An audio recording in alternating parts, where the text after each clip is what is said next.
Arvind Reddy. Hi. వాడు మళ్ళీ వచ్చారా? సో బాగున్నావు మరి? బాగున్నాను. డైలీ ఏం తింటావు నువ్వు ఇష్టంగా? పూడి. పూడి. పూరి ఎందుకంత ఇష్టం? పూడి మెత్తగా ఉంటుంది అందుకని. మీరు ఉండేది ఎక్కడ? తిరుపతిలో. తిరుపతిలో. స్కూల్ కి డుమ్మా కొడుతున్నావు కదా షూటింగ్ ఉన్నప్పుడు, ఏం అనట్లేదా స్కూల్లో? ఎక్కడ దొరికావురా స్వామి నువ్వు నాకు? ఎలా పిలుస్తావు రోజా గారు నువ్వు? ఏమే అని పిలుస్తా. మీసాలు మెల్లేసేవాడు మొగాడు కాడు, పెళ్ళం నరాలు మెల్లేసేవాడు మొగాడు.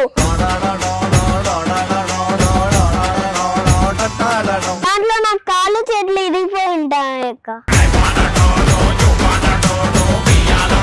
సెట్ లో ఫుడ్ బాగా పెడతారా? పెట్టాం. ఏం పెడతారు బాగా ఇష్టంగా? వాళ్ళు చేసింది అందుబాలక్క. మేడం మేము స్లిప్పులు పెట్టి రాస్తే మీరు ఏం చేస్తారు మేడం? చెప్పు దెబ్బలు పడతాయి.